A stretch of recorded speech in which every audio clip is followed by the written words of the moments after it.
हमको इस गोचर में क्या करना है जिससे शनिदेव जी उतना दंड ना दे जितना हमको मिलना चाहिए। इस सैटर्न के गोचर की रेमेडीज में आपको धर्म के प्रति जाना है। और कैसे जाना है? अपने राशि के अनुसार। कैसा जाएगा, क्या चेंजेस आएंगे? इफेक्ट्स को अगर हम लोग व्यक्तिगत तौर पे देखेंगे, बहुत इम्पैक्टफुल आ रहा है। यहाँ बहुत बदलाव आएंगे, not just limited to India, पूरे वर्ल्ड में आप देखेंगे। मैं डराना नहीं चाहूंगा किसी को, डरने की कोई बात नहीं, लेकिन हाँ, इसको बहुत ईजी भी मत लो। अबाउट 65% ऑफ एरीज एसेंडेंट कुछ ना कुछ चैलेंज फील करेंगे। मेष के लिए एक बहुत ज्यादा ट्रबलसम पीरियड होगा ये। अगर कोई बीमारी चल रही है तो वो और लंबी हो जाएगी, उसका इलाज नहीं मिलेगा। वो बोलते हैं ना, धो के पटकेंगे, इतना धो देंगे कि उसके बाद व्यक्तिगत जीवन इंसान का समाप्ति हो जाए। 2 महीने तक ये कोई भी रेमेडी कर, दुनिया कोई भी एस्ट्रोलॉजर उनको बैलेंस नहीं कर सकता। Apart from this very blissful period for Aquarius, और एक ही रेमेडी है इनके लिए कि नियमित तौर पे हर सैटरडे को We are not allowed to do a Rudra Abhishek और a prayer inside the गर्भगृह। You go to south of India, आप थक जाओगे, आप परेशान हो जाओगे, आप बोलोगे हार गया मैं, काले के अलावा कोई मूर्ति नहीं है। यहाँ पे सैटर्न एक ही चीज समझा रहे हैं, धर्म को स्थापित करो। ओम नमः शिवाय सर। ओम नमः शिवाय। और तुम कैसे हो? बहुत बढ़िया, आप बताइए कैसे हैं? बहुत अच्छे, बताओ।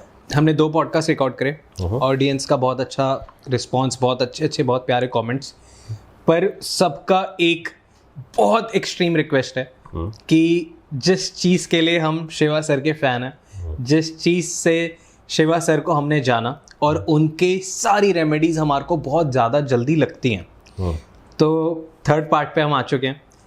दोनों पॉडकास्ट को बहुत ज़्यादा प्यार मिला है।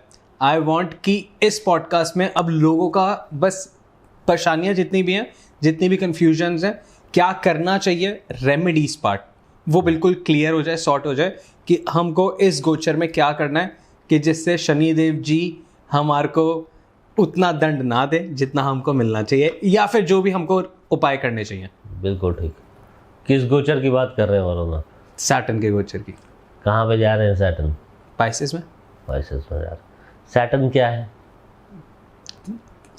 हमारे कर्मों के सारे हिसाब किताब। और क्या है? उनका नाम क्या है? कैसे बोलते हैं हम सैटर्न? शनिदेव को किस नाम से पुकारते हैं हम? शनिश्चराय।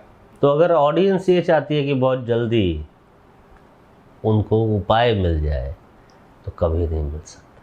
जब आप शनि के उपाय की बात करते हैं, शनिदेव के उपाय की बात करते हैं, जब आप सैटर्न के उपाय की बात करते हैं और आप जिज्ञासा में हैं और आप बहुत जल्दी में हैं, आपको कभी भी नहीं मिल सकता। यही एक ग्रह ऐसा है जिसके उपाय के लिए आपको धैर्य रखना होगा, पेशेंस जिसको बोलते हैं। उपाय अवश्य मैं बताऊंगा, सारे उपाय बताऊंगा, लेकिन ये सारे उपाय पेशेंस के साथ किए जा सकते हैं। जी। बिना पेशेंस के शनिदेव के कोई भी उपाय नहीं किए जा सकते। एक एक राशियों के अनुसार हम लोग बात करेंगे, एक एक लगन के अनुसार हम लोग बात करेंगे, और सबके लिए क्या है, कैसे कर सकते हैं व्यक्तिगत तौर पे वो बताएंगे। कैसा जाएगा, क्या चेंजेस आएंगे, क्या चेंजेस आएंगे उस पर भी चर्चा होंगी, और क्या उपाय करेंगे, कैसे आप उसको बैलेंस कर पाएँ। क्योंकि जब हम चेंजेस की बात करेंगे तो खाली सैटर्न एक प्लैनेट ऐसे नहीं रहेंगे जो सारे चेंजेस ले आएंगे।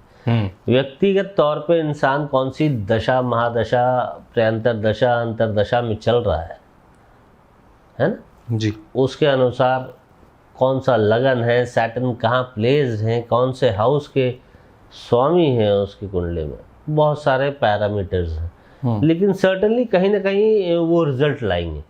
और सबसे पहले मैं अनुरोध करूँगा, वो लोग इस वीडियो को बिल्कुल भी नहीं देखें।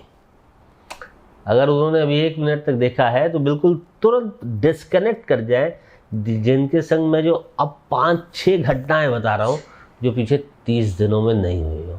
अगर किसी का वाईफाई फेल नहीं हुआ, किसी का कोई मिस ट्रांजैक्शन नहीं हुआ हो कॉमर्शियली, कोई कहीं मंदिर जाने वाला हो और कहीं ना कहीं रास्ते में कोई रुकावट नहीं आई हो, कोई पूजा करवाने वाला हो, कोई धार्मिक स्थल पे जाने वाला हो और कोई रुकावट नहीं आई हो, कोई ऐसा व्यक्ति जो किसी को एक बड़ी इंपॉर्टेंट मेल लिख रहा था या कोई मैसेज कर रहा था और उसमें कोई कम्युनिकेशन गैप नहीं आया हो, किसी के मोबाइल या कम्युनिकेशन में कोई रुकावट नहीं आई हो, किसी का लैपटॉप मोबाइल अगर नहीं टूटा हो, जो इन श्रेणियों से अलग है, जिनके संग ऐसी घटनाएं नहीं घटी हैं, उनको ये वीडियो देखने की बिल्कुल आवश्यकता नहीं। और हाँ, इसके अलावा अगर किसी के भी लोअर मतलब घुटनों के नीचे जो हम लेग पोर्शन बोलते हैं, राइट, वहाँ अगर कोई स्वेलिंग नहीं आई हो, कोई पेन नहीं आई हो, उनको बिल्कुल डरने की ज़रूरत नहीं है, वो बिल्कुल भी नहीं देखें। लेकिन हाँ, जिनके घरों में, जिनके ऑफिस में कम्युनिकेशन एरर्स आए हैं, जिनके साथ ये चीज़ें चल रही हैं कि वो किसी कुछ समझाना चाह रहे हैं, मैसेज क्लियर नहीं हो रहा, नेगोशिएशन क्लियर नहीं हो रही, और कब से 1 मार्च ऑनवर्ड्स, अभी 29 मार्च को ये ट्रांजेक्ट होना है। लेकिन मैं खाली एक छोटी बैंडविड्थ में बता रहा हूँ, ये होने के पहले इनका जो प्रभाव आ रहा होगा ना, क्योंकि मरकरी भी डेबिलिटेशन में चले गए हैं, प्रभाव में है, मार्स रेट्रो है, वीनस कंबस्ट है, तो ये एक नॉर्मल ट्रेड सैटर्न का जो अभी आएगा, combined effect of all the planetary energy ji, कि ऐसा होगा कि आप अच्छे खासे ऑफिस में बैठे हो, आपके पास इंटरनेट कम्युनिकेशन है ना, सैटर्न कम्युनिकेशन नहीं दर्शाता, लेकिन उसकी बैंडविड्थ के पास मरकरी आ रहा है डेबिलिटेशन में, ओके, जहाँ इफेक्ट सैटर्न का जा रहा है, तो वो क्या करेगा, उसको बिल्कुल ब्लॉक कर देगा। तो आप ये देखोगे कहीं आप कम्युनिकेट ही नहीं कर पा रहे, राइट, आप मोबाइल यूज़ करते हो, आप कोई एक डिवाइस यूज़ करते हो, वो ख़राब हो जाता है अचानक से, आपको पता लगता है कि आपको नया सिम कार्ड लेना होगा या नया मोबाइल लेना होगा, वाईफाई बिल्कुल डिसेबल्ड हो गया, आप पैसे कहीं ट्रांसफ़र कर रहे हो, कोई एक चीज़ ऑर्डर कर रहे हो, वो फेल हो रही है पेमेंट्स। सैटर्न का इफेक्ट इन सारी राशियों पे, इन सारे ग्रहों पे ऐसे आएगा, क्योंकि ये सारा समूह बन रहा है पाइसेस में और वहाँ सैटर्न पहुँच रहा है ना। तो इफ़ेक्ट्स को अगर हम लोग व्यक्तिगत तौर पे देखेंगे तो बहुत इम्पैक्टफुल आ रहा है, और नेगेटिव नहीं है, ये रुकावटें दिखा रहा है, ये बहुत सारी चीज़ें दिखा रहा है, जिसके संग कोई प्रभाव आ ही नहीं रहा, वो बिल्कुल नहीं करे। हाँ, लेकिन इस चीज़ को बहुत मद्देनज़र रखें, सैटर्न का प्रभाव अगर किसी के भी लोअर बॉडी में आ रहा है, किसी को घुटने के नीचे दर्द हो रहा है, किसी को जैसे बेसमेंट्स में लोग घर में रहते हैं, बेसमेंट्स में कोई प्रॉब्लम आ रही है, जो घर ज़मीन का कोई कारोबार कर रहे हैं, जो रियल एस्टेट के एजेंट्स हैं, उनके पास वो बोलते हैं ना कि वो बुक्स में जब आप लैंड खरीदते हैं तो ओनर की बुक्स चलती है, वहाँ प्रॉब्लम आ रही, उनके लिए बहुत एक ये माना जा सकता है कि एक प्रभावशाली और मुश्किल, चैलेंजिंग होगा, राइट, लेकिन कोई बहुत ज़्यादा चैलेंजिंग नहीं होगा। बहुत सारी चीज़ें मैटर करती हैं इसमें, कौन सी दशा महादशा में। तो let's come back to the main topic कि हम कैसे इस चीज़ को देखें। सैटर्न, पहली चीज़ सारे ऑडियंस को बता दूं, बहुत अच्छी अवस्था में आ रहे हैं, और इस ट्रांजेक्ट का केवल एक मैसेज है, वो है एक्सपीरियंशियल स्पिरिचुअलिटी। ओके, आप किसी भी मिथ में नहीं जाए, आप किसी भी किस्म के वो बोलते हैं ना भ्रम में नहीं जाए, और स्पिरिचुअल हो, परमात्मा के प्रति, अपने जो भी धर्म आप मानते हैं उसके प्रति आप समर्पित हो, थ्रू सम एनेक्डोट्स, लाइक कुछ एक उसके बारे में आपने पढ़ा हो, कुछ आपने एक्सपीरियंस किया हो, या आपके पास कुछ एक रेफरेंस पॉइंट हो, है ना। आप जैसे आज के डेट में, मैंने पहले वीडियो में बताया कि हम लोग जाते हैं, लोग चले जाते हैं धार्मिक स्थलों पे और उनको पता ही नहीं है कहाँ जा रहे हैं, और बस सेल्फी खिंचवा के चले जाते हैं, बोलते बड़े अच्छे दर्शन होंगे। इन 2.5 सालों में ऐसा नहीं होगा, यहाँ बहुत बदलाव आएंगे। यहाँ आप not just limited to India, पूरे वर्ल्ड में आप देखेंगे कि एक स्पिरिचुअल प्लेसेस को एक नई रिकग्नाइजेशन मिलेगी, है ना। अगर इस चीज़ पे अगर हम लोग थोड़ी सी चर्चा और 5 मिनट डाइवेट होके करेंगे, तो इस पर मैं ये बताता हूँ, जैसे हम नॉर्दर्न इंडिया और सेंट्रल एंड नॉर्दर्न इंडिया में बात करते हैं, हम सारे टेम्पल्स में चले जाते हैं, हम अपनी सेल्फीज़ भी ले लेते हैं, वीडियोज़ भी बना लेते हैं, और बड़े अच्छे हमारे वहाँ पे पुरोहित्स होते हैं, और वो हमें अलाउ भी कर देते हैं कि हम रुद्र अभिषेक कर लें। हम चाहे उज्जैन की बात करें, चाहे कहीं की भी बात करें, आप देखते हैं सेलिब्रिटीज़ जा रहे हैं, हम लोग जा रहे हैं, हम लोग रुद्र अभिषेक कर रहे हैं, सब कुछ कर रहे हैं, क्या वो अनुमति है हमें? इस पे रिसर्च करेंगे लोग, और सच्चाई ये अनुमति नहीं है। ओके, है ना, we are not allowed to do a Rudra Abhishek और अ प्रेयर इनसाइड द गर्भगृह।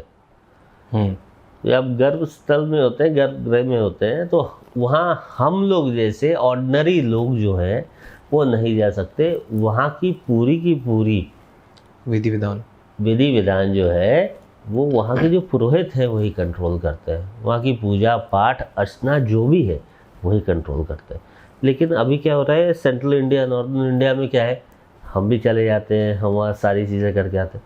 You go to south of India, आप साउथ में जाके किसी भी टेम्पल में जाइए, यू गो टू तमिलनाडु, है ना, आप किसी भी टेम्पल में जाइए, बड़े बड़े बोर्ड्स हैं, आप चाह के भी वहाँ पे मोबाइल निकाल के या कैमरा निकाल के फ़ोटो नहीं ले सकते।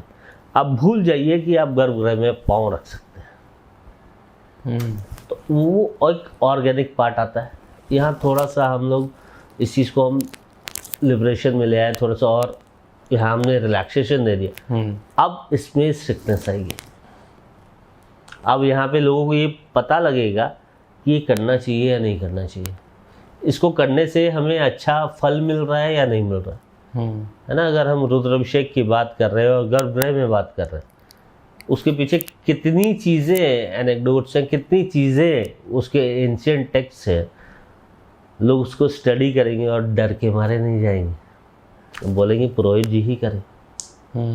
जो जाएंगे वो विधि पूर्वक करेंगे, तो स्पिरिचुअलिटी और ज़्यादा बढ़ेगी, लोग और ज़्यादा सीरियस होंगे और नेचुरली होंगे, सही रास्ते पे होंगे। जो आज क्या होता है कि दर्शन करने, वीआईपी दर्शन करने 500 रुपये फालतू दे दिया, एक टिकट ले लिया या कोई एक डिफरेंट जोन से चले गए, वो सब बंद हो जाएगा।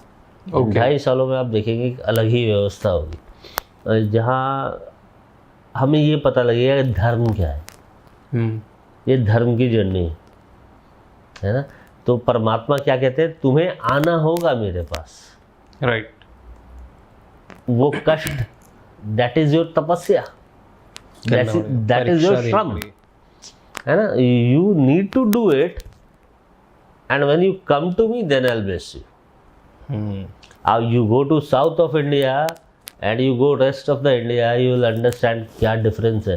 और जब हम साउथ और रेस्ट ऑफ इंडिया को सेग्रीगेट करते हैं और उसको टेक्स्ट के हिसाब से देखते हैं, तो जब हम चोलास की बात करते हैं तो वहाँ चोलास ने, चोला डायनेस्टी ने ये सारी मेहनत की। यहाँ क्या थी, दिल्ली सल्तनत थी। Northern world govern by Delhi सल्तनत, एंड वी ऑल नो कि वहाँ कौन थे, है ना। मौर्यंस का तो सब कुछ खत्म हो गया था, है ना। तो अगर हम मौर्यंस की बात करते हैं तो सब कुछ तो जला दिया गया, सब कुछ नष्ट कर दिया गया। किसके द्वारा कर दिया गया वो भी सबको मालूम है, मैं उन चीज़ों पर चर्चा नहीं करूँगा। लेकिन अगर हम सनातन धर्म को भी समझना चाहेंगे तो हमारे पास सबसे बड़ा जो ब्लूप्रिंट मिलता है वो चोलास के साथ मिलता है, चोला डायनेस्टी के साथ मिलता है। जब हम चोलास की बात करते हैं तो हमारे पास सबसे ज़्यादा उसके जो ब्लूप्रिंट्स मिलते हैं वो साउथ ऑफ इंडिया में मिलते हैं। फॉर एग्जांपल कांचीपुरम एक जगह है, आप पता नहीं गए या नहीं गए, कांजीवरम साड़ी वगैरह आप लोग ने बहुत सुनी होगी, सिल्क की साड़ियाँ, वहाँ की साड़ियाँ बहुत फेमस है। माना जाता है कि वहाँ पूरी ज़मीन जो है वो शिवलिंग के ऊपर बनी हुई है, वहाँ इतने शिवलिंग हैं। तो वहाँ पहले कोई चप्पल भी नहीं पहनता था, लोग वहाँ बिना अपने पाँव में कुछ पहने हुए घूमते थे। और जो स्वयंभू जिसको हम बोलते हैं, जो स्वयंभू आप समझते हैं नहीं समझते, जो शिवलिंग खुद प्रकट हुआ जी, जो शिवलिंग खुद प्रकट होते हैं उसको स्वयंभू बोलते हैं। तो जितने स्वयंभू अगर हमें तमिलनाडु से मिले और ख़ास तौर पे कांचीपुरम से मिले, उतने पूरे वर्ल्ड में कहीं नहीं मिले, है ना। तो एक अलग महत्व है वहाँ का। और इसको बस ये है कि हम लोग समझ नहीं पाए, और इसको क्यों नहीं समझ पाए, उसके पीछे वही हिस्ट्री अगर हमने ठीक से पढ़ी होती, वो हिस्ट्री हमें ठीक से मिली होती, तो बहुत फ़र्क होता। तो ये समय जो सैटर्न का है, ये हिस्ट्री का समय है। ये समय क्या है कि इस पे हम लोग धर्म के बारे में चर्चा करेंगे, धर्म को डिकोड करेंगे। तो रेमेडी की जो बात कर रहे हैं, रेमेडी हर एक लगन की बताएंगे, लेकिन उससे पहले जो बेसिक रेमेडी सबके लिए, जब आप धर्म की बात करो, आप सैटर्न की बात करो, आप किसी की बात करो, कोई भी रेमेडी करने के पहले धर्म को समझना पड़ेगा। यहाँ पे सैटर्न एक ही चीज समझा रहे हैं, धर्म को स्थापित करो, अपने धर्म को स्थापित करो।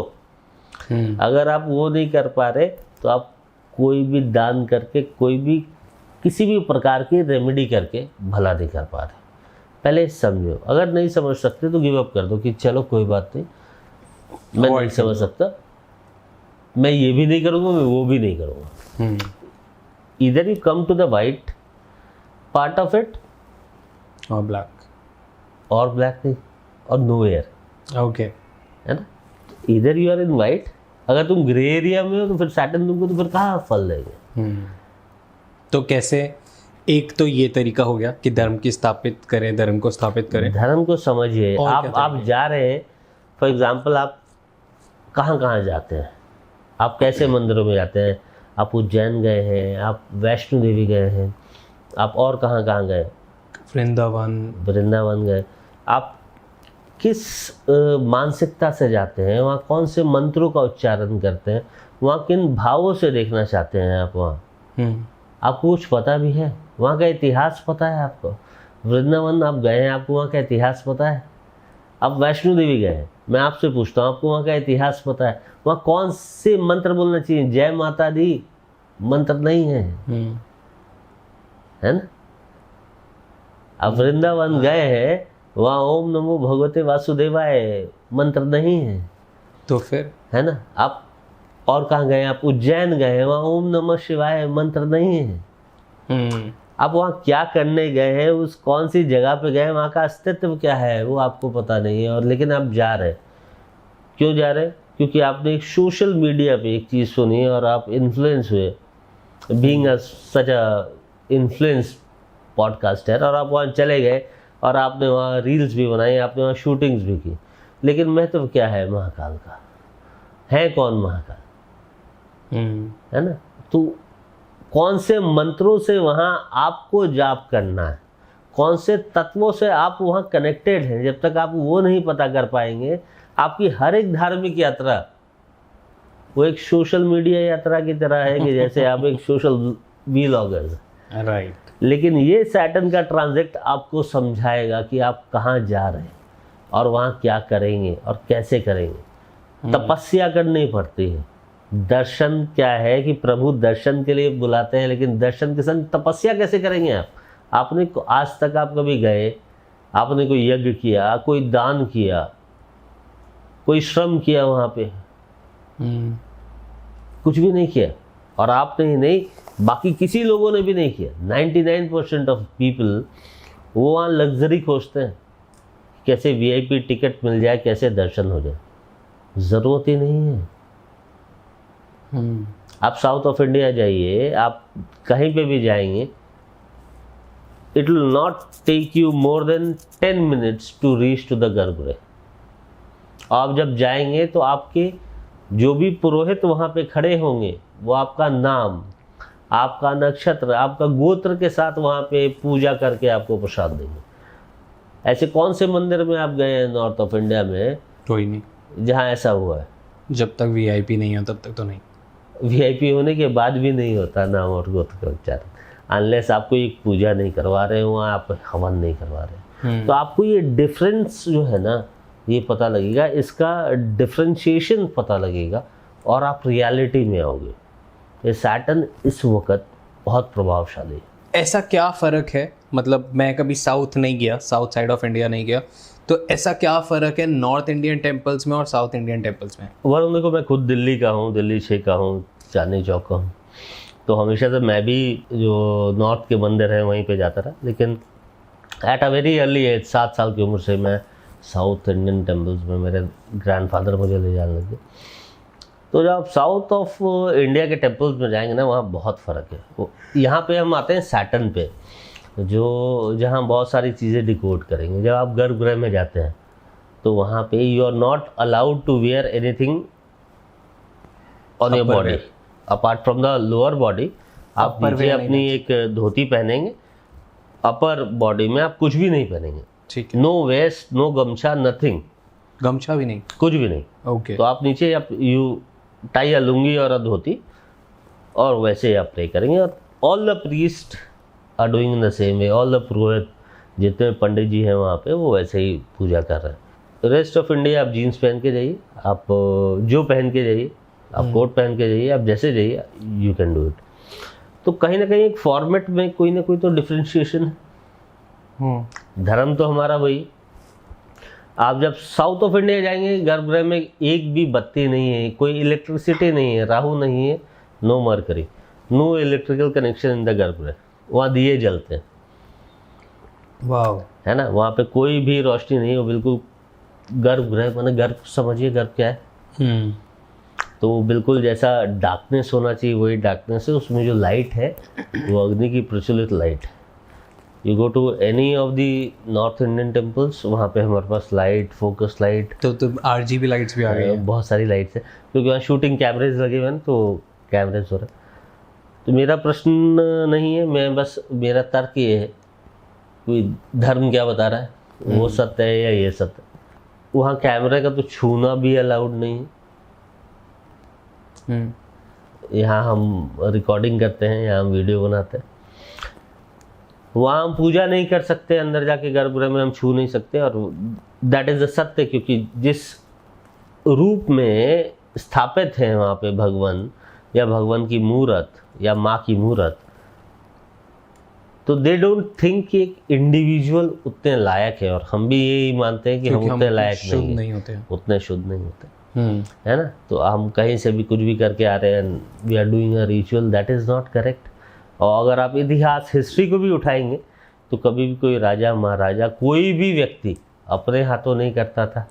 स्वयं श्री राम भी पुरोहितों के द्वारा ही करवाते थे, है ना। इतने ज्ञाता, इतने महान, लेकिन अगस्त्य मुनि के पास जाके ही वो सारी दीक्षा और शिक्षा लेते थे।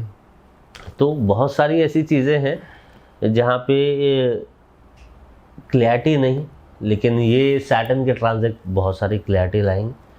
और इन क्लैरिटी के साथ साथ हमें बहुत सारी चीज़ें ये भी पता लगेंगी, क्या भ्रम है, क्या सत्य है। और इस सत्य के अनुसार ही अब हम राशियों पे चलते हैं जी, है ना, क्योंकि यहीं से शुरुआत होगी कि कैसे रेमेडीज़ की जाए। रेमेडीज़ जितनी भी होंगी धर्म से रिलेटेड होंगी। इस सैटर्न की गोचर की सारी रेमेडीज़, क्योंकि मैंने इतना बड़ा ब्रीफ आपको टेम्पल्स का इसलिए दिया कि इन रेमेडीज़ में ना, आप इस सैटर्न के गोचर की रेमेडीज़ में आपको ना तो कोई नग पहनना है जी, ना तो आपको कोई और बवाल काटना है। आपको धर्म के प्रति जाना है, और कैसे जाना है, अपने राशि के अनुसार वो समझना है। परफेक्ट। आई गेस ऑडियंस इसी समय का इंतजार कर रही थी जी। तो हम शुरू करते हैं मेष लगन से। अच्छा, मेष लगन के पहले एक चीज़ और बता दूं कि बहुत सारे लोग ये सोच रहे होंगे रेमेडीज़ करनी किसको है। तो जितने लोग शनि की महादशा में चल रहे हैं, शनि की अंतरदशा में चल रहे हैं, शनि की प्रांतरदशा में चल रहे हैं, वो करेंगे ही करेंगे। ओके, है ना। जितने लोग पुष्या, अनुराधा, उत्तराभाद्रा नक्षत्र में, या उनका चंद्रमा है, या उनकी दशा, महादशा, अंतरदशा, प्रयांतरदशा का ग्रह बैठा हुआ है, उनके लिए बहुत प्रभावशाली होगा, बहुत बड़ा इम्पैक्ट लाएगा। जितने लोगों के ऐसे समय चल रहे हैं कि उनकी दशा, महादशा चल रही है, और उनका जो ग्रह है वो मकर में बैठा हुआ है या कुंभ में बैठा हुआ है, उनके लिए बहुत ज़्यादा प्रभावशाली लाएगा। तो इन सारे लोगों के लिए, मतलब अगर हम वैसे ऑन द होल देखा जाए तो 80% लोगों के लिए बहुत प्रभावशाली है। तो अब इसको हम लोग एक बेसिक वे में इस पर्टिकुलर एपिसोड में डिकोड करते हैं, क्योंकि ये बहुत लेंदी है, 2.5 साल का एक गोचर है। इसमें 3 नक्षत्रों में ट्रांजिट करेंगे शनिदेव, है ना। पहले तो स्लो सुनना, ऑडियंस को समझना चाहिए, मैं खुद स्लो चल रहा हूँ क्योंकि ये शनिदेव के बारे में बता रहे हैं, तो हमें खुद स्लो होना पड़ेगा। अगर हम फास्ट होंगे तो बात नहीं समझ आएगी। तो जितना ज़्यादा स्लो हो सकता हूँ मैं वो कोशिश कर रहा हूँ। तो 3 नक्षत्रों के बारे में हम लोग नेक्स्ट एक सीरीज़ बना लेंगे, लेकिन बेसिक एक आर्किटेक्चर समझते हैं कि हम शुरू करते हैं मेष लगन से, एरीज। एरीज के लिए क्या होगा, शनिदेव कहाँ गोचर कर रहे हैं, उनके 12वें भाव में गोचर कर रहे हैं, है ना। 12th हाउस में जब गोचर कर रहे हैं, और इस वक्त की जो वैसे भी otherwise for all the people जो ये गोचर है उस वक्त वहाँ एक समूह ऑफ मतलब ग्रुप ऑफ प्लैनेट्स वहाँ पे होंगे। और सबसे कमाल की बात क्या है कि जिस दिन सैटर्न का ट्रांजिट है उसी दिन इक्लिप्स भी राइट है ना। तो आपने जो पहला एपिसोड देखा होगा, तो जब शनिदेव का जन्म हुआ था तो इक्लिप्स लग गया था सूर्य पे। तो एक सिचुएशन थोड़ी सी ड्रामेटिकल है। मैं डराना नहीं चाहूँगा किसी को, डरने की कोई बात नहीं, लेकिन हाँ इसको बहुत इजी भी मत लो। तो शुरू करते हैं मेष लगन से, है ना। लगन मतलब आपका जो लगन है वहाँ पे 1 नंबर लिखा होगा मेष, एरीज लगन। तो वहाँ पे क्या हो रहा है कि शनिदेव 12वें भाव पे गोचर कर रहे हैं। तो यहाँ पे हल्का सा टैक्टफुल क्या हो जाता है कि शनिदेव आपके राशि में ना 10वें और 11वें भाव के स्वामी है, आपके कार्य के भी स्वामी हैं, आपके आमदन आपके गेंस के भी स्वामी है, और 12वें व्यय के भाव में जा रहे हैं। मेष लगन में डेबिलिटेट भी कर जाते हैं। ओके तो बहुत नज़दीक है अपनी डेबिलिटेशन पॉइंट पे। तो हल्का सा चैलेंजिंग पीरियड ज़रूर है। इन लोगों के साथ एक घटना बहुत कॉमन है कि इनको लोअर लेग्स में प्रॉब्लम आएगी। Okay most of the people, मतलब ये नहीं कि सभी को आ जाएगी, डिपेंडिंग आप कौन सी दशा में चल रहे हैं, कौन से अंतरदशा में, प्रयांतरदशा, महादशा में चल रहा है, लेकिन आपको लेग से रिलेटेड प्रॉब्लम आ सकती है। आपको कहीं ना कहीं ऐसी प्रॉब्लम्स आ सकती हैं जहां आपने वीज़ा अप्लाई किया हो, फॉरेन इन्वेस्टमेंट हो, आपका कोई इंपोर्ट एक्सपोर्ट का काम हो, आपका किसी भी किस्म का कोई भी फॉरेन कनेक्शन हो, वहाँ आपको प्रॉब्लम आ सकती है। आपका माइंड बड़ा डुअल हो सकता है टूवर्ड्स स्पिरिचुअलिटी और टूवर्ड्स बीइंग वेरी मेटलिस्टिक। यहाँ पे आप वैसा कर सकते हैं। कुछ लोग ऐसे भी हो सकते हैं मेष लगन वाले जो वाटर से रिलेटेड काम कर रहे थे, लेकिन अचानक से उनका काम बंद हो सकता है। पानी से रिलेटेड अगर वो काम कर रहे हैं, जैसे आज के डेट में आरओ और बहुत सारे जितना भी पानी की लाइन में होगा, बहुत सारे सिस्टम, उनको बहुत चैलेंजिंग पीरियड का सामना करना पड़ सकता है। बहुत सिंपल सी इसकी रेमेडीज़ है तो इसकी रेमेडी के लिए बहुत ज़्यादा आपको कुछ करने की ज़रूरत नहीं। आप चप्पलों, फुटवेयर्स का दान दें। ओके किसको दान देना? आपको दान हमेशा दान उसी को देंगे जो नीडी। ओके तो यहाँ हम लोग जब शनिदेव की बात कर रहे हैं और किसी भी प्रकार के अगर हम दान की बात कर रहे हैं जो शनिदेव से रिलेटेड है, तो हमको क्या देना है? नीडी लोगों को देना है। और यूजुअली किस क्लास के लोगों को देना है? जो स्वीपिंग में हो, जो क्लीनिंग में हो, जो lower segment of blue collar job, हाँ जॉब में। तो उस किस्म के लोगों को आप चप्पल दान दें। That is point 1। आप मेष लगन वालों के लिए बहुत प्राथमिकता से सबसे इम्पॉर्टेंट रेमेडी मेष लगन वालों के लिए, कि मेष के लिए एक बहुत ज़्यादा ट्रबलसम पीरियड होगा ये।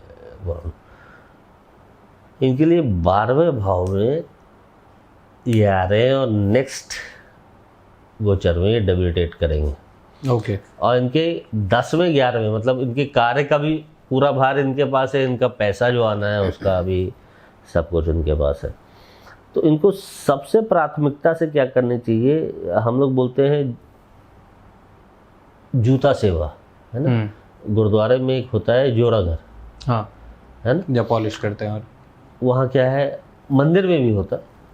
आप किसी भी बड़े टेंपल में जाएंगे, आप महाराष्ट्र में जाएंगे, आप साउथ इंडिया में जाएंगे, बहुत सारे ऐसे बाहर मंदिर के बाहर लगे होंगे जो आप चप्पल उठाते हैं और रखते हैं और टोकन दे देते हैं, है ना। गुरुद्वारे में भी जाएंगे तो आप देखेंगे जूता घर बना हुआ है वहाँ। तो इनको एटलीस्ट सैटरडेज को जाके वहाँ ये सेवा करनी चाहिए। ओके ये सेवा इनको ज़बरदस्त किस्म से रिलीफ दे सकती है, बचा सकती है जो इनके संग घटने वाला है। मैं मतलब मोस्ट ऑफ द पीपल, अगर मैं एरीज की बात करूं तो इनके लिए बहुत चैलेंजिंग रहेगा। परसेंटेज में बात करूं तो अबव 65% ऑफ एरीज एसेंडेंट कुछ ना कुछ चैलेंज फील करेंगे। ओके इनको दूसरा एक इम्पॉर्टेंट चीज़ ये करना चाहिए कि ये लेदर को कम से कम फुटवेयर में अप्लाई करें। ये जितना हो सके वेलवेट लेदर को मिक्स करके पहने, अदरवाइज़ वो जैसे और कोई मटेरियल नहीं पहने, रैक्सिन वगैरह। रैक्सिन वगैरह नहीं, वो कपड़े के आते हैं जूते आजकल, है ना, वो लोग स्नीकर्स वगैरह पहनते हैं, वो सब पहने, उससे थोड़ा बचाव रहेगा। दूसरा आता है टॉरस पे। तो टॉरस के लिए तो खैर कमाल ही हो रहा है, 11वें भाव पे जा रहे, 9वें 10वें के स्वामी, तो और मेल भी बहुत अच्छा है, तो इनके लिए बहुत अच्छा समय है। लेकिन यहाँ पे एक चैलेंज क्या आएगा कि अगर कोई बीमारी चल रही है, कोई पुरानी बीमारी चल रही है, तो वो और लंबी हो जाएगी, उसका इलाज नहीं मिलेगा। तो इस केस में इनको क्या करना चाहिए, थोड़ा आयुर्वेदिक प्रॉपर्टीज़ को अप्लाई करना चाहिए अपने लाइफ में।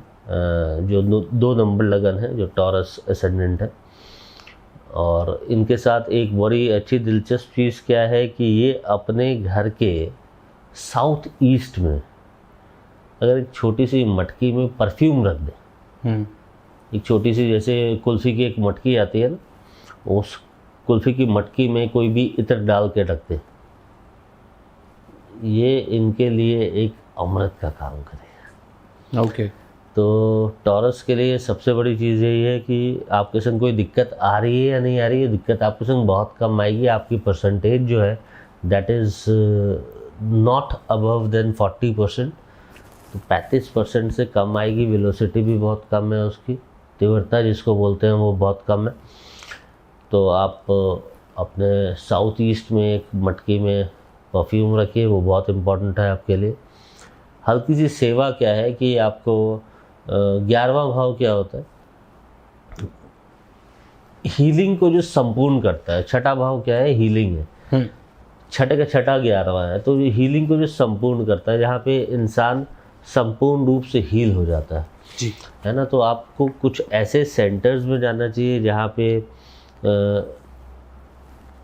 पुराने की यानी आयुर्वेदिक तौर की हीलिंग चलती है। वहाँ जाके आप किसी भी किस्म का भी कंट्रीब्यूशन दे सकते हैं अपना, और कंट्रीब्यूशन मतलब पैसा नहीं है, वहाँ मतलब सहयोग देना है आपको, फिज़िकल सपोर्ट देना है कि आप किसी के जाके वहाँ पे कोई दाखिला करवा दिया आपने जाके वहाँ पे किसी को कोई और हेल्प कर दी, बहुत अच्छा रहेगा।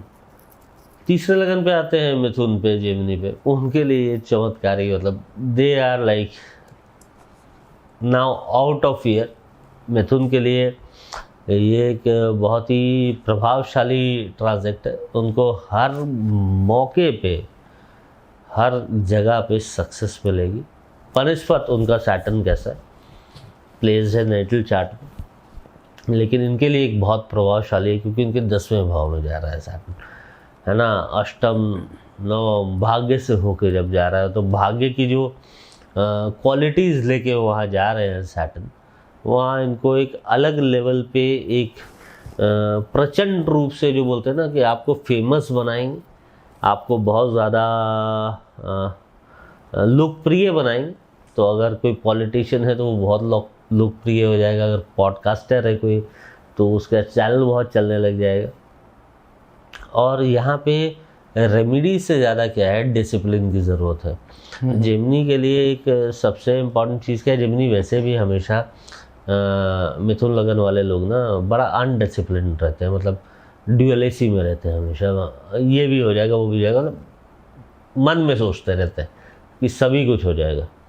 तो उनको इस वक्त में उनकी सबसे बड़ी रेमेडी क्या है, डिसिप्लिन में रहना अपना, क्योंकि 10वें भाव में शनिदेव आ रहे हैं। तो उनको एक रूटीन वर्क बनाना, उस रूटीन को फॉलो करना। एज अ रेमेडी वो क्या कर सकते हैं, उनके लिए सबसे ज़्यादा प्रभावशाली ये चीज़ रहेगी कि अपने ऑफिस में जितने लोग उनके कोवर्कर्स हैं या एम्प्लॉयज़ हैं, उनको भी वो डिसिप्लिन मिलाए, उनके प्रति भी वो स्ट्रिक्ट हो जाए। For Gemini people it is time to behave like a very obedient student and a very strict teacher simultaneously, है ना। आपको ओबीडियंट स्टूडेंट भी बनना है और उतना स्ट्रिक्टनेस भी लाना है। उनके लिए बस यही रेमेडी। अब हम कर्क लगन पे आते हैं। तो कर्क लगन के लिए भी टेक्निकली अगर देखा जाए तो 9वें भाव पे जा रहे हैं और अष्टम और से गुजर के आ रहे हैं, तो मतलब एक हल्की सी ट्रांसफॉर्मेटिव एनर्जी ला रहे।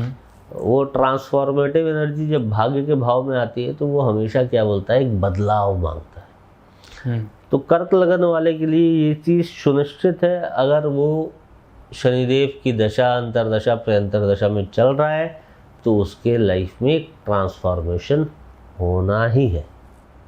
ओके, है ना। तो अब ये ट्रांसफॉर्मेशन कैसा होगा, अच्छा होगा, बुरा होगा, कितना अच्छा होगा, कितना बुरा होगा, ये तो पूरे चार्ट पर डिपेंड करेगा। लेकिन इसको कैसे बेहतर बनाया जा सकता है, इस पे अगर हम लोग बात करेंगे तो हम लोग को बहुत सिंपल सी चीज़ है। जब हम बात नवम भाव की करते हैं तो ये क्या है कि गुरुओं का भाव है, पिता का भाव है, ये धर्म का भाव है। तो आपको कहीं ना कहीं मंदिर में जाके जल का आयोजन करना है। तो आप यहाँ रेमेडी के तौर पे क्या कर सकते हैं कि आप किसी भी, अब गर्मी का समय भी इंडिया में आ रहा है और गर्म मौसम भी रहेगा, तो इसी वक्त आप शुरू कर दीजिए। आप कहीं जल का जो घड़े लगा देते हैं, पेयजल बना देते हैं, वो बना दीजिए। वो मौका नहीं मिल रहा है तो कहीं आरओ सिस्टम लगा दीजिए, कहीं वाटर कूलर लगा दीजिए किसी मंदिर में, किसी गुरुद्वारे में। तो ये एक बहुत इम्पॉर्टेंट चीज़ रहेगी। इसके अलावा और भी बहुत सारी चीज़ें की जा सकती हैं, लेकिन उसके लिए कर्क लगन वाले जो होते हैं ना, उनकी कुंडली बिना देखे हुए बताना बहुत मुश्किल है, क्योंकि उनका जो स्वामी है वो चंद्रमा है। हर एक रोज एक नक्षत्र बदलता है, तो इतना फास्ट मूव करता है कि उसको जब तक आप ट्रैक करोगे तब तक कुछ और नहीं घटना लग जाएगी। और अदरवाइज भी जब हम कर्क और मतलब चंद्रमा और शनिदेव को देखते हैं तो क्या है कि शनिदेव एक घर पहले ही होते हैं तो भारी पड़ जाते हैं और 7.5 लग जाती है ना। तो यहाँ पे बेसिक लेवल पे वो यही कर सकते हैं कि वो मंदिर में जल का दान दें, क्योंकि 9वें भाव पे जा रहे हैं। अब इसके बाद सिंह लगन पे आते हैं, इनसे ज़्यादा कठिन तो कुछ हो ही नहीं सकता। ओके। तो सिंह लगन के लिए क्या है कि अष्टम भाव पे गोचर करेंगे। तो देखो, सिंह लगन के लिए वरुण अगर बात करते हैं ना, तो सिंह लगन का तो मतलब पहले ही फर्स्ट एपिसोड जो हमने शनिदेव के बारे में बताया था, उसी में मैंने बहुत सारी चीज़ें बताई कि सूर्य और शनिदेव में क्या डिफरेंस है। और यहाँ पे हो क्या रहा है कि अष्टम में गोचर कर रहा है, तो यहाँ पे कहीं ना कहीं इंसान को सडन प्रॉब्लम आ सकती है। ओके। सडन मतलब काम चलते चलते कोई ना कोई रुकावट आ गई, कोई रेड पड़ गई, कोई किसी किस्म का कोई ना कोई क्योंकि अष्टम है तो कहीं ना कहीं डेड एंड हो गया। कोई ऑर्डर मिला हुआ है, कोई बहुत बड़ा एक्सपोर्ट ऑर्डर मिला हुआ है, कोई बहुत बड़ा काम प्रोजेक्ट चल रहा है, वो अचानक से कोलैप्स कर गया। तो ये चीज़ें सिंह लगन लियो के लिए, लियो एसेंडेंट के लिए ज़रूर आ सकती है। बट यहाँ पे अगर हम लोग देखें क्या किया जा सकता है, तो सबसे ज़्यादा ज़रूरी तो ये क्या किया जा सकता है, तो यहाँ पे इम्पॉर्टेंट ये है कि आपको चंदन की लकड़ी का दान देना है। चंदन की लकड़ी का दान संडे के दिन आप किसी भी क्रिमेशन ग्राउंड में जाकर दीजिए, जितनी आपकी इच्छा है उतनी दीजिए। There is no volume, there is no there is no volume, there is no quantity। आपको मन है आप 1 किलो दीजिए, आपको मन है आप 100 ग्राम दीजिए। चंदन की लकड़ी का दाना अगर आप क्रिमेशन ग्राउंड में संडे को देते हैं तो सिंह लगन वालों के लिए ये ट्रांजेक्ट बहुत ज़्यादा बचाव कर सकती है रेमेडी। अदरवाइज़ उनके लिए एक बहुत ज़्यादा कठिन समय ये रहेगा। अब अगर हम आते हैं कन्या पे, वर्गों पे, तो सप्तम पे गोचर कर रहे हैं और बहुत अच्छा गोचर है ये कन्या के लिए। तो कोई ऐसी टर्बुलेंस नहीं है, कोई बहुत ज़्यादा दिक्कत नहीं आएगी, कोई बहुत ज़्यादा कठिनाइयाँ नहीं आएगी। इनफैक्ट यहाँ पे क्या है कि कन्या लगन वालों का जो बोलते हैं ना कि हम मानते हैं कि जब सप्तम में शनिदेव होते हैं तो विवाह में विलम्ब होता है, देर होती है, लेकिन कन्या लगन के लिए ये ट्रांजिट इतना अच्छा होगा कि शादी अगर कहीं बात सोच रहा है, कोई शादी के योग्य है, तो उसकी शादी कन्वर्ट होगी, शादियाँ होंगी और बड़ी अच्छी शादी होंगी, बड़ी लॉन्ग लास्टिंग जिसको बोलते हैं, वेरी स्ट्रॉन्ग बॉन्डेड शादियाँ होंगी। बहुत अच्छी चीज़ है। और जो लोग बिज़नेस में हैं, जो लोग स्टार्टअप्स में हैं, जो लोग अपने व्यापार को आगे वृद्धि करना चाहते हैं, उनको नए अवसर मिलेंगे यहाँ पे करने के लिए। एक बहुत बहुत बहुत पावरफुल ट्रांजेक्ट है ये। बहुत ज़्यादा भाग्यशाली हैं वो लोग इस ट्रांजेक्ट को लेके, और ओवरऑल उनके लिए एक बहुत बेनिफिशियल ट्रांजेक्ट रहेगा। बस उनको ये है, कन्या राशि के साथ ना सैटर्न एक ही चीज़ मांगता है, दैट इज़ व्हाट, लॉयल्टी। कि आप लॉयल रहिए, आप वफादार रहिए, और उसके बाद बस जो मांगिए वो मिलेगा। तो उनको बस उनके लिए रेमेडी ये है कि थोड़ा लॉयल रहें अपने पार्टनर्स के प्रति, चाहे वो बिजनेस पार्टनर हो चाहे लाइफ पार्टनर हो, है ना। फिर लिब्रा पे आते हैं हम लोग। तो लिब्रा के लिए भी क्या हो रहा है कि ये 6th हाउस में ट्रांजेक्ट करेगा। तो वहाँ पे अगर लिब्रा को हम लोग ओवरऑल देखा जाए तो कोई बहुत ज़्यादा घातक नहीं है, लेकिन यहाँ पे एक चीज़ बहुत अच्छे से सैटर्न दर्शा रहे कि लिब्रा के जो पुराने पेन्स थे, जो पुराने चैलेंजेस थे, जहाँ हम चैलेंजेस में बोले कि बीमारियाँ थीं या कोई कोर्ट केसेस थे या कोई डिस्प्यूट्स चल रहे थे, उन सबको वेव ऑफ कर देगा। डिपेंडिंग कैसी डिग्निटी है, एक इंडिविजुअल चार्ट को देखना बहुत ज़रूरी है। यहाँ पे एक बहुत इम्पॉर्टेंट चीज़ है कि लिब्रा एसेंडेंट को सैटर्न ट्रांजेक्ट शुरू होते ही within 90 days old age home में जाके, जहाँ ओल्ड एज होम आप समझते हैं शायद, जहाँ वृद्ध लोग रहते हैं, जो वृद्धाश्रम जिसको बोलते हैं हम लोग, जो ओल्ड एज पीपल होते हैं जो वहाँ जाके समूह में रहते, वहाँ जाके उनकी सेवा करनी है, उनके भोजन का प्रबंध कर देना, उनकी सेवा में व्हील चेयर या समथिंग डोनेट कर देना।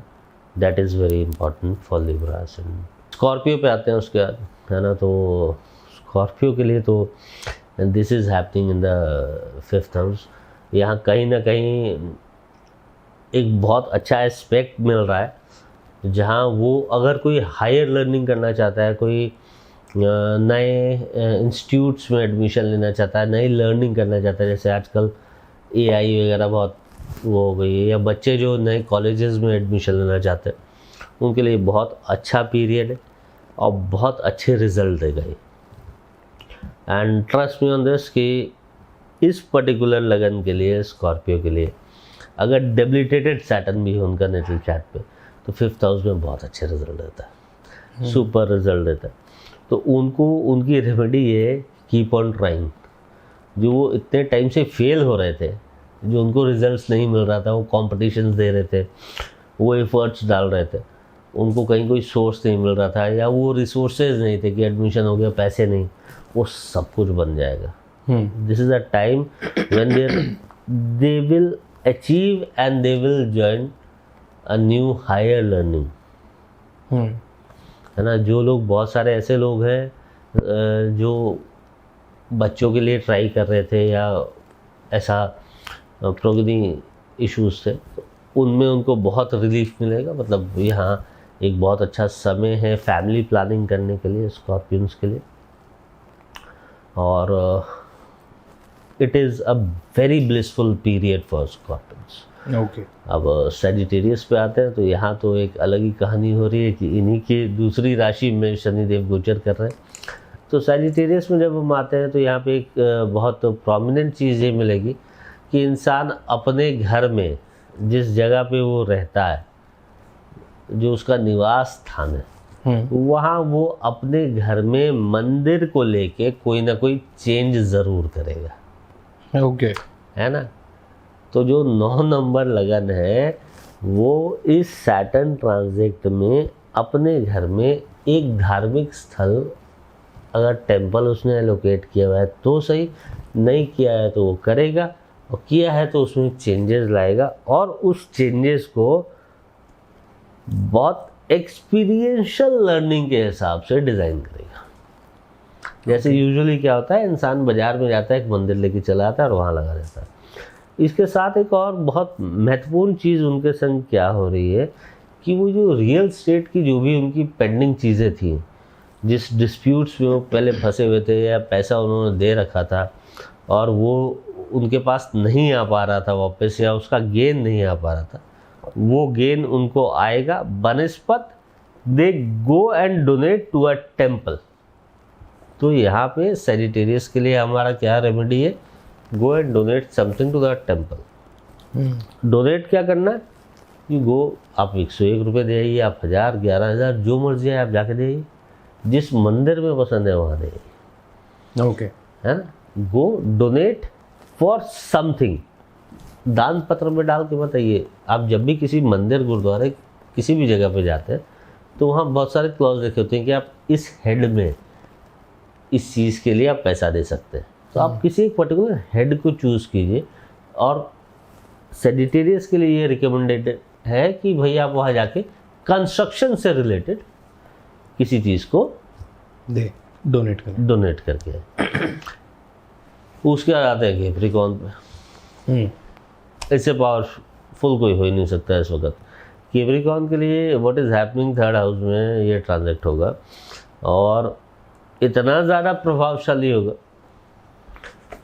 कि जैसे आपने अभी बीच में सुना होगा कि वो ट्विटर, जिसको एक्स बोलते हैं, वो बंद हो गया एक दिन के लिए, अचानक ब्रेकडाउन हो गया। कभी आप ये सुनते हैं कि व्हाट्सएप एक दिन के लिए बंद हो गया, कभी आप ये सुनते हैं 4 घंटे के लिए एयरटेल बंद हो गया।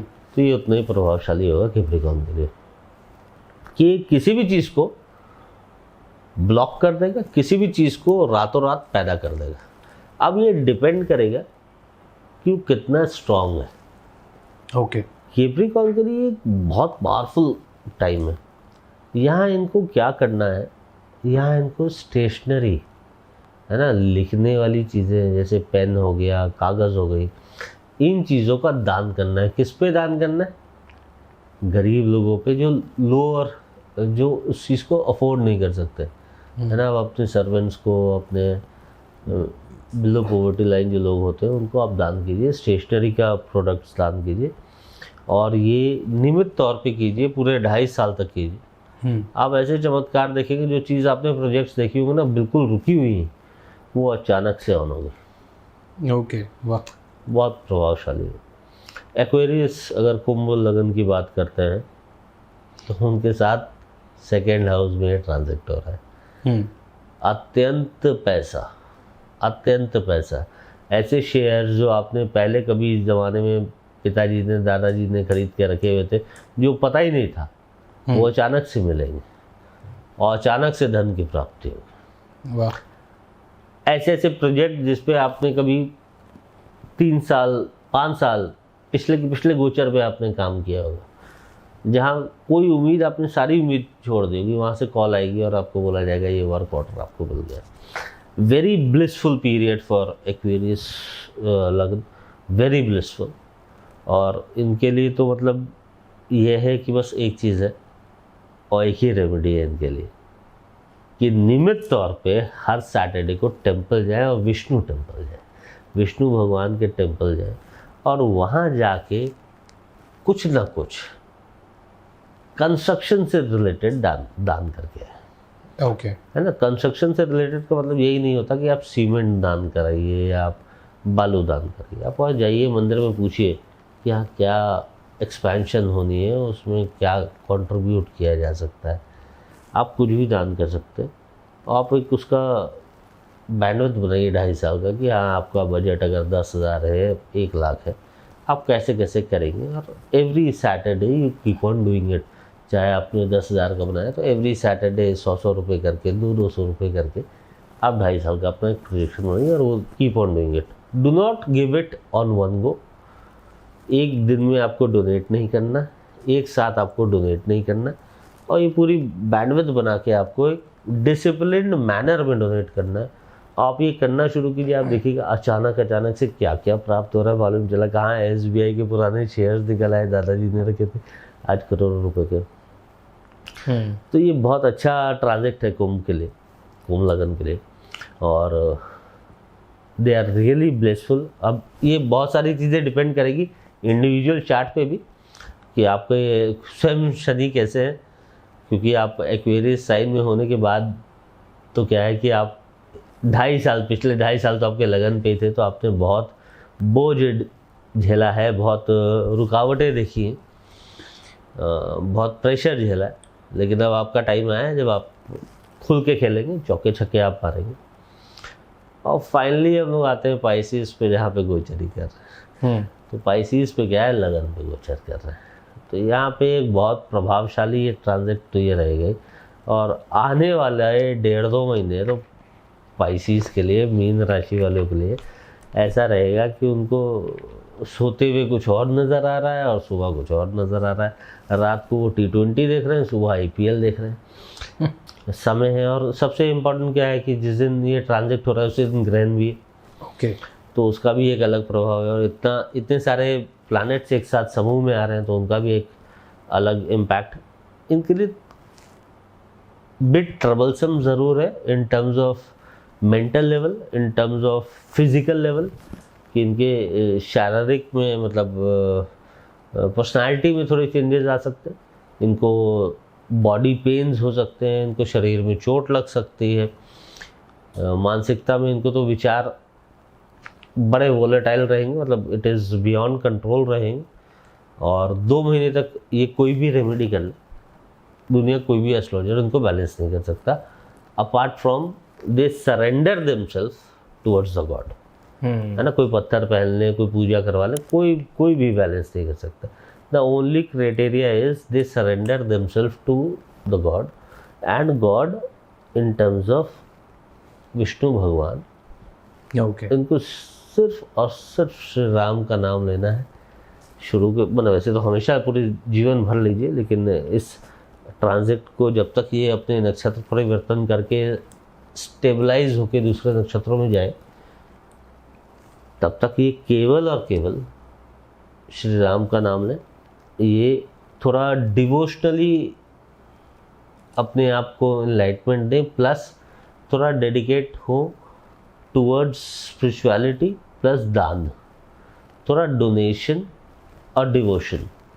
इनका थीम क्या है, डिवोशन एंड डोनेशन। इन दोनों चीज़ पे अग्रसर होंगे और रिलीफ मिलेगा। लेकिन ओवरऑल ये 2.5 साल इनके लिए ऐसा है कि एक गाइडेंस में चलना है, बिना गुरु के चले अगर तो it will be really troublesome, है ना। इनके लिए कोई भी व्यक्ति अगर आके बोले कि ये टोटका कर देते हैं और ये हो जाएगा, that is not possible. In fact हर एक कुंडली के लिए, हर एक राशि के लिए, हर एक लगन के लिए हमेशा मैं ये एडवाइस करता हूँ कि देखो, आप पर्सनली जब तक चार्ट को डिकोड नहीं करवाओगे नहीं होगा। तो ये बेसिक जो रेमेडीज थी वो मैंने बताई। इसके अलावा क्या है कि कुछ ऐसे मंत्र हैं जिनका उच्चारण आपको हमेशा करना चाहिए। वो मंत्र बहुत पावरफुल होते हैं।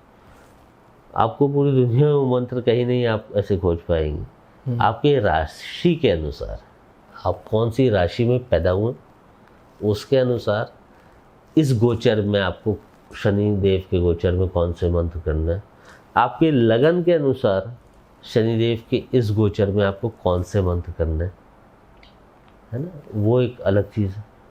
तो वो हम अब क्योंकि 12 राशि, तो 12 राशि के कितने सारे मंत्र हो गए, तो हम डिस्क्रिप्शन में देंगे। और 12 लगन और 12 × 12 12 × 12। तो इतने सारे अगर मैं मंत्र यहाँ बताने लग जाऊँगा तो हम लोग तो कल तक यहीं बैठे रह जाएंगे, सुबह हो जाएगी। तो हम वो सारी चीज़ें डिस्क्रिप्शन में दे देंगे जी। तो आप जो बेसिक रेमेडीज है वो हमने बताई, उसके अलावा ये मंत्र कीजिए। इन मंत्रों को कितनी बार करना है वो भी डिस्क्रिप्शन में दे दिया मैंने। आपके लगन के अनुसार बहुत सिंपल स्टेप्स है, बस एक छोटी मोटी चीज़ें कीजिए। शनिदेव केवल एक चीज़ से आते हैं, डिसिप्लिन। और इस वक्त इस गोचर में शनिदेव एक ही चीज़ चाहते हैं, वो है अध्यात्म को डिसिप्लिन से करना। राइट।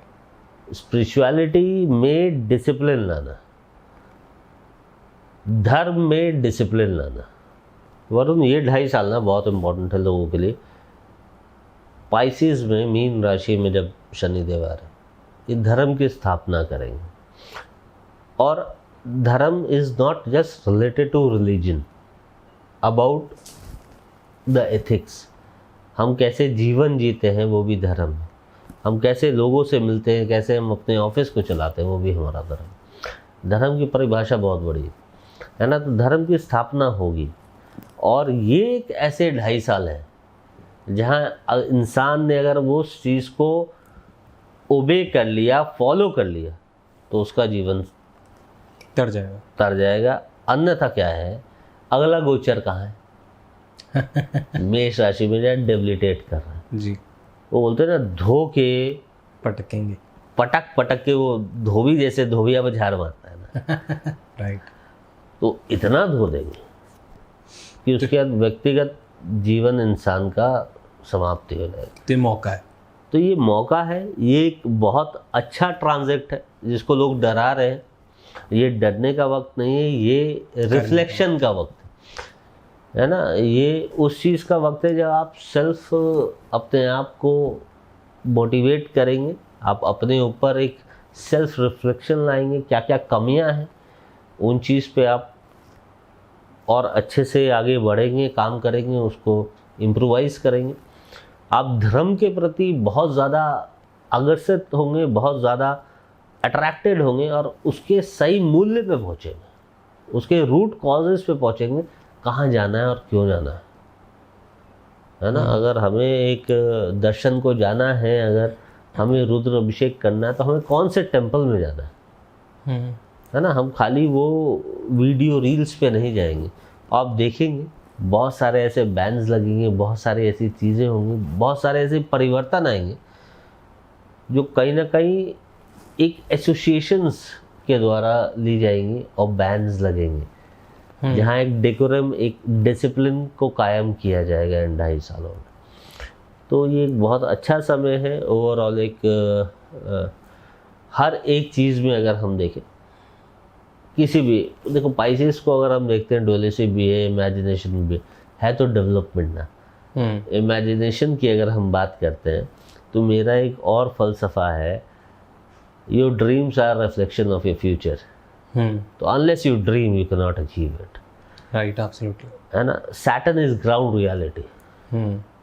तो दिस इज अ टाइम जब आप अपने ड्रीम्स को, ग्राउंड रियलिटी को हैंड इन हैंड लेके चलेंगे, और कैसे मर्ज करेंगे, that is your expertise.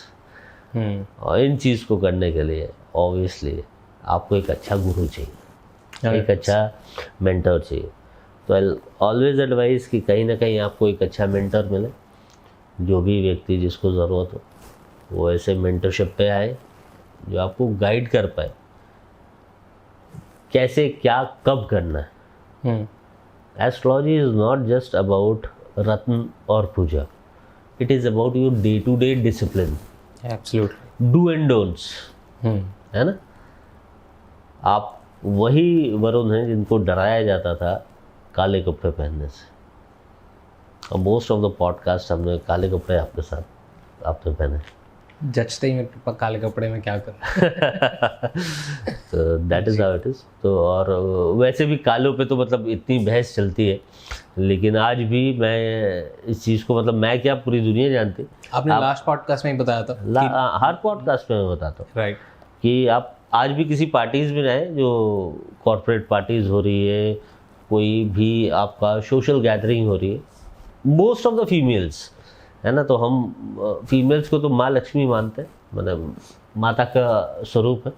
Most of the females अगर आप देखेंगे तो वो ब्लैक में ही है, unless there is still a culture जहाँ हम साड़ी पहनते हैं।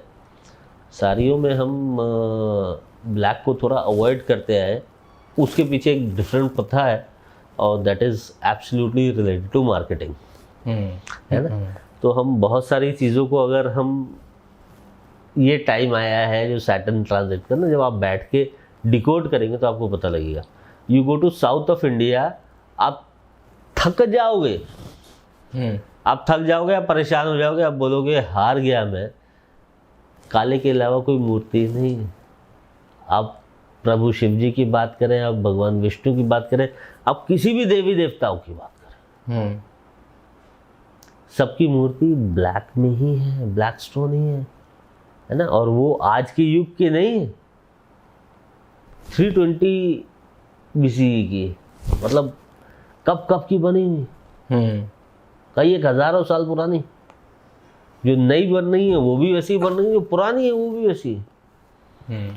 जो मोस्ट ओल्डेस्ट स्कल्पचर्स हैं, स्टैचूज हैं हमारे पास, वो सारे ब्लैक। राइट। लेकिन हमारी दुनिया ब्लैक छोड़ के ग्रे वाइट में रहना चाहती है। को डराया जा रहा है, एब्सोल्युटली, है ना। काला काला काला। श्री राम की मूर्ति भी जो है अयोध्या में वो भी ब्लैक है। हर एक मूर्ति जो प्रोमिनेंट है वो ब्लैक। हमने और किसी रंग का प्रयोग किया ही नहीं कभी, है ना। ये अलग रीजनल अप्रोच रही, जहाँ बंगाल में हमने श्रृंगार को बहुत ज़्यादा प्राथमिकता दी, है ना। तो वहाँ हम कलर के अलावा श्रृंगार पे गए। कुछ एक रीजन ऐसे आए हमारे पास, जयपुर वगैरह, जहाँ डिफरेंट पत्थर, मार्बल्स वगैरह है, वो हम चले गए। लेकिन अगर आप इतिहास में जाओगे, आप you go back 1000 years and then on, you will find it everything is black. Absolutely. I guess audience आप सबको वो मिल गया होगा जो आप चाहते हैं। मैं ज़्यादा इस पॉडकास्ट में बोला नहीं, क्योंकि मैं डिस्टर्ब नहीं करना चाहता था, क्योंकि ये ऐसा मोमेंट होता है जब लोग पेपर पेन लेके बैठे होते हैं और मैं टोकूंगा तो मेरे को ही डांट देते हैं। तो मैं बिल्कुल समर्पित होकर शांति से आप सबके लिए उपाय, आप सबके लिए एक्शनेबल प्लान सुन रहा था कि आपको क्या करना है। सो आई गेस आप सबको अपनी सारी जितनी भी क्यूरियोसिटी हो रही है वो सब मिल गया हो, समझ आ गया हो। बाकी सब आपको डिस्क्रिप्शन पे मिल जाएगा। तो आखिरी सवाल पे आने से पहले एक और सवाल जो बहुत ज़्यादा कमेंट में आया था, जो लास्ट टाइम हमने पॉडकास्ट में नमक की बात करी थी, सब मेरे पीछे पड़ गए थे कि वो नमक कहाँ मिलेगा, क्या है एंड एवरीथिंग। तो आप प्लीज़ वो बता दीजिए। नमक तो मैंने बताया ना, वो एक हमारे क्लाइंट ही थे जिन्होंने बनाया। अच्छी चीज़ क्या है कि हर एक राशियों के अनुसार ना इन लोगों ने ना अलग अलग नमक बना दिए। राइट। गाइडलाइंस हमारी थी, इन्होंने पूछा हमी से, और ये बड़े इफेक्टिव है। मतलब वो हमारा जो पहला पॉडकास्ट था उसके बाद हमारे खुद के पास इतने मैसेज आ गए कि इनकी वेबसाइट बता दो। कमेंट में मैंने बोला था सुखी को डाल देने के लिए जी, वो डाल दो। It is very reasonable, very cheap और बहुत ज़्यादा इफेक्टिव है। हर एक राशि के अनुसार इंसान इसको ले सकता है। और silima.com करके इनकी वेबसाइट है, हम डिस्क्रिप्शन में डाल देंगे। डिस्क्रिप्शन में उसको डाल दो, एक बार स्क्रीन पे दिखा दो ये कैसा दिखता है। सुंदर और सुंदर तो बहुत ही नमक है, और प्योर नमक होता है इसमें। मेरे वाले लगन का ही है। हाँ, ये तुम्हारे लगन का है। और ये ना मेरी कोई कंपनी है, ना मेरा इसमें कोई योगदान है, ना ये वरुण का कुछ वो है। तो ये कोई पेड प्रमोशन नहीं है, मैं आप लोग को ये बता दूं। एक प्रोडक्ट अच्छा है, एक चीज़ मुझे पसंद आई तो मैंने उस चीज़ को रखा, बताया आप लोग को। आप लोग को पसंद हो तो अवश्य लीजिए, नहीं तो कोई बात नहीं। नमक तो हर एक दुकान में मिलता है, उसका प्रयोग कीजिए, अपने अपने तरीके से कीजिए। खुश रहिए, मुस्कुराते रहिए, कामयाब रहिए, यही प्रार्थना है प्रभु से मेरी। और हमेशा जीवन में एक चीज़ याद रखिए, आप कुछ भी नहीं कर सकते श्री राम के बिना। दुनिया चलेगी ना श्री राम के बिना, है ना। इस चीज़ को हमेशा याद रखिए। जय श्री राम बोलते रहिए, प्रभु का नाम लेते रहिए और खूब कामयाब रहिए, ये प्रार्थना है। इसके साथ इजाज़त दीजिए। ओम नमः शिवाय। God bless you all. बस एक चीज आप बोल रहे एंड हैं। श्री राम राम रामेति रमे रामे मनोरमे सहस्त्र नाम तत्तुल्यम राम नाम वरानंदे। अनुमति दीजिए। God bless you. ओम नमः शिवाय।